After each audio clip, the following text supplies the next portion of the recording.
Bonjour à toutes et à tous et bienvenue dans cette nouvelle édition. Ce matin, 5 évolutions majeures redessinent les équilibres économiques et géopolitiques mondiaux. En Chine, les investissements en actifs fixes chutent pour la première fois depuis plus de 30 ans, révélant les limites d'un modèle de croissance fondé sur la dette et l'immobilier. Au Japon, la hausse des taux et d'un yen fort fragilise la compétitivité des exportations et influence les flux financiers mondiaux. Au Groenland, Donald Trump présente un cadre stratégique qui rassure les marchés tout en posant des questions sur la souveraineté et l'accès aux ressources rares. En Europe, la dépendance au gaz américain atteint des niveaux records, transformant l'énergie en instrument de pression politique. Enfin, à Moscou, le Kremlin récupère l'initiative face à une Union européenne divisée entre prudence et incapacité stratégique. Bref, on va décortiquer tout ça dans un instant entre risques et stratégie pour comprendre les véritables enjeux de ces mouvements.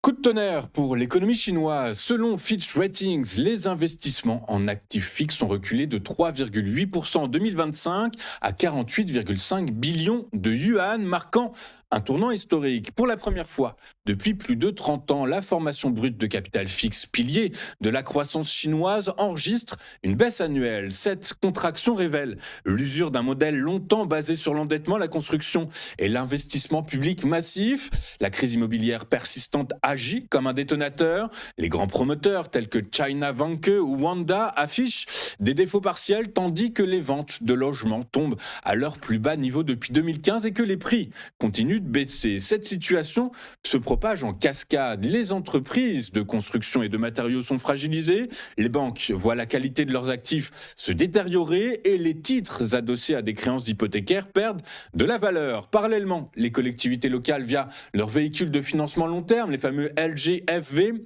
se heurtent à des marges budgétaires de plus en plus étroites.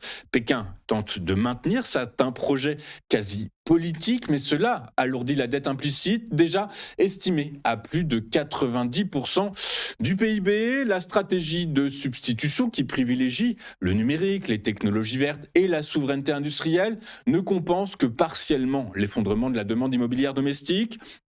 En conséquence, le PIB n'a progressé que de 4,5% en 2025, tandis que le chômage a atteint 5,2%, signe d'un ralentissement structurel. Pour les décideurs, le défi est désormais clair, orchestrer une relance qualitative sans provoquer une nouvelle bulle de crédit, en équilibrant stimulation ciblée, innovation productive et discipline financière afin de préserver la soutenabilité d'un modèle chinois en perte de vitesse. Hier, à Davos, Donald Trump a pris tout le monde à contre-pied en présentant une... Alors, attendez, juste, on va revenir un instant sur une autre actu.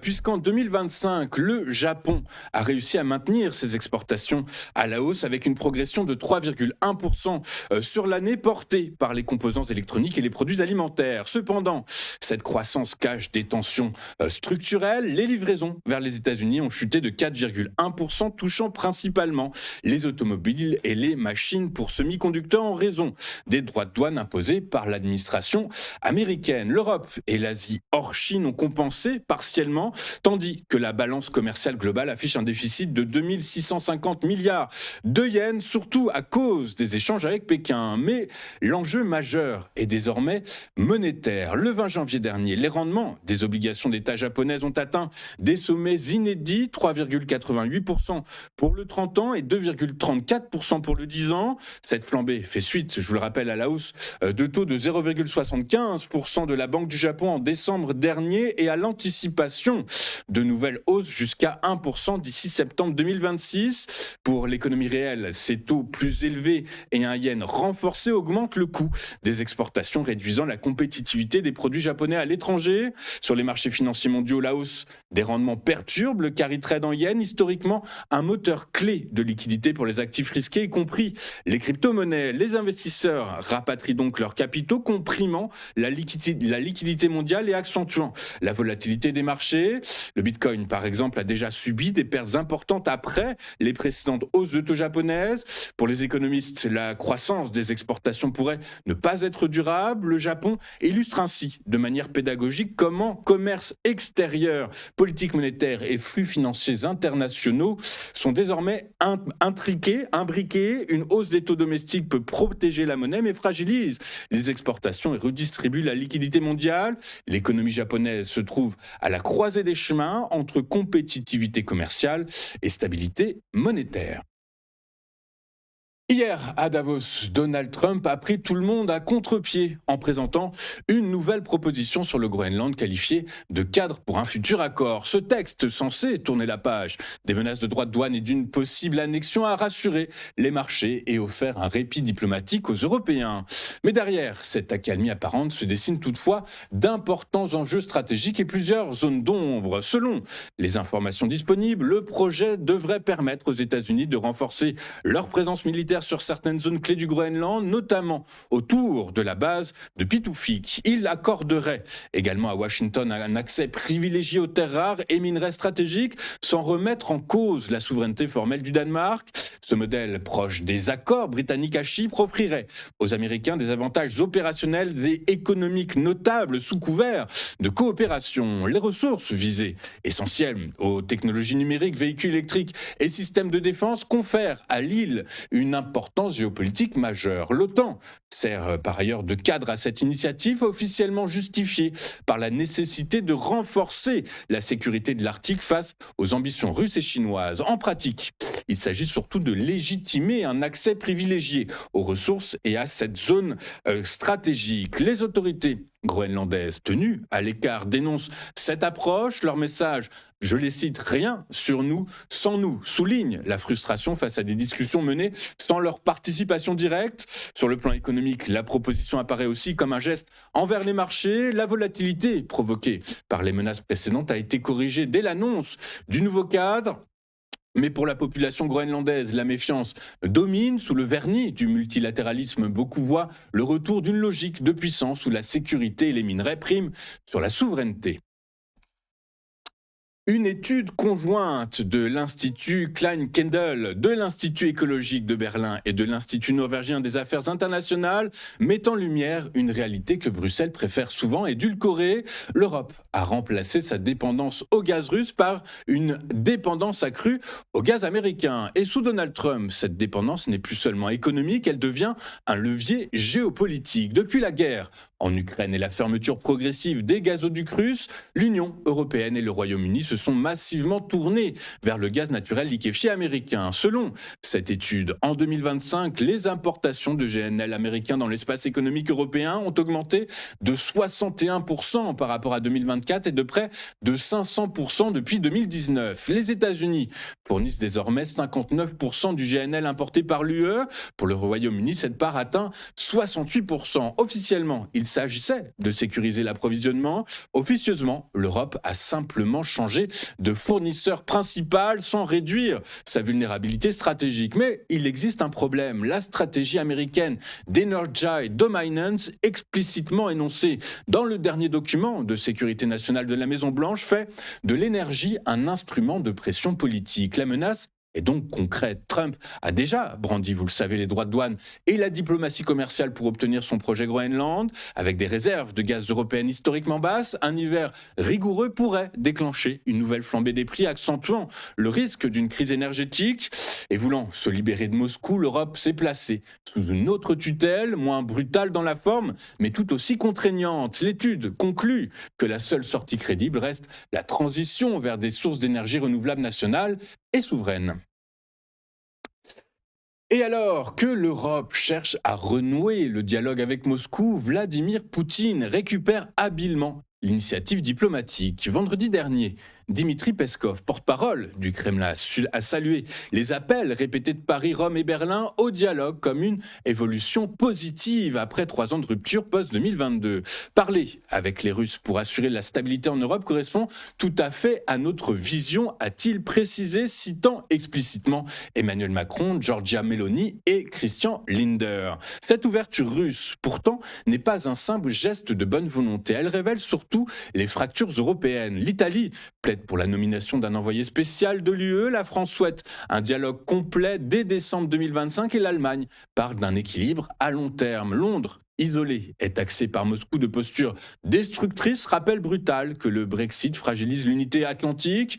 Dans ce contexte, le discours de Donald Trump à Davos éclaire une autre perspective, puisque depuis son retour au pouvoir, le président américain a déjà normalisé les contacts avec Poutine, sommet en Alaska, appel direct et proposition de cessez-le-feu rapide en Ukraine. Trump illustre la tendance américaine à privilégier le pragmatisme géopolitique sur l'isolement systématique de la Russie.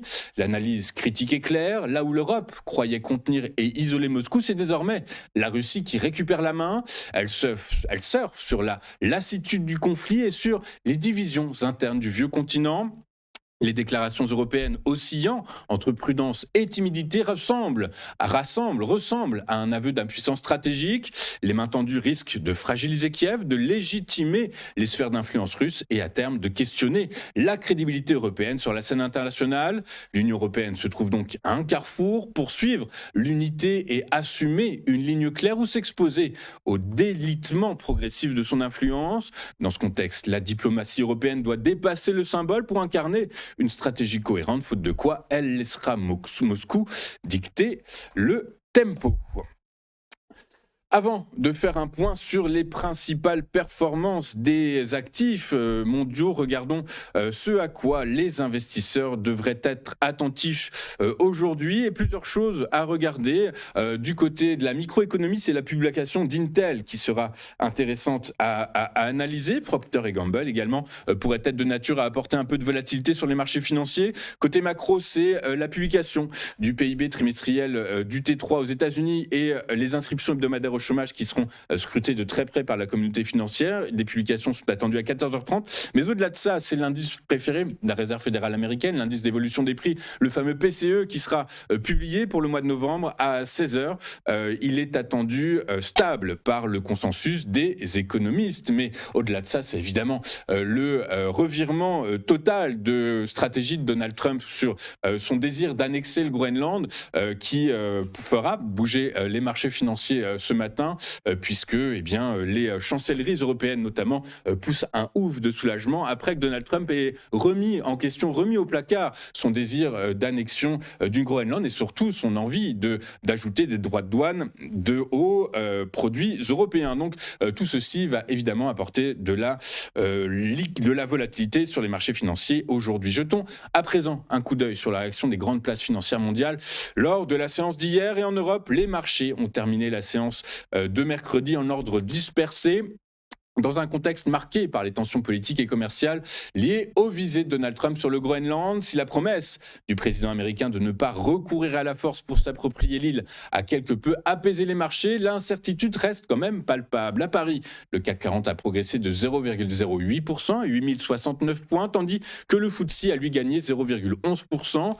À l'inverse, le DAX a reculé de 0,51% et l'Eurostoxx de 0,06%. Le Stoxx 600 est lui resté stable, il a pris symboliquement 0,01%.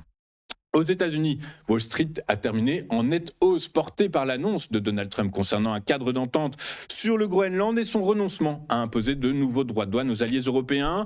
Cette décision a apaisé les marchés qui s'étaient montrés nerveux après les menaces de surtaxe. Le Dow Jones a gagné hier 1,21%, le S&P 500 s'est adjugé 1,16%, enregistrant sa plus forte progression quotidienne depuis plus de 2 mois. Quant au Nasdaq, il a lui avancé de 1,18%, une hausse inédite depuis le 19 décembre dernier. Enfin, les cours du pétrole ont repris de la vigueur hier, soutenus par des perturbations au Kazakhstan qui ont interrompu la production des champs de Tengiz et de Korolev, affectant jusqu'à 900 000 barils par jour. Ce choc d'offres se combine aux tensions géopolitiques, notamment en Iran. Maintenant, la pression sur les marchés. Parallèlement, notez que l'Agence internationale de l'énergie prévoit une demande mondiale en 2026 supérieure à celle de 2025, avec près d'1 million de barils supplémentaires par jour. Au final, l'équilibre du marché reste fragile où offre, demande et risque géopolitique déterminent la trajectoire des prix. Dans ce contexte, le prix du baril de Brent de la mer du Nord pour livraison mars a gagné 0,49% à 65,24 $. Son équivalent américain, le baril de WTI pour livraison le même mois, a lui engrangé 0,46% pour clôturer à 60,62 $ l'unité. Nous allons marquer une toute première pause dans cette édition du 22 janvier 2026. Et juste après, nous retrouverons Éric Seban et son Chronodax. Il va nous dire dans quelle mesure la pression qui retombe sur les marchés financiers pourrait être de nature à inverser la tendance de court terme observée sur le DAX et si il est de nouveau de nouveau possible d'envisager un retour vers les plus hauts historiques. À tout de suite sur Téléfinance.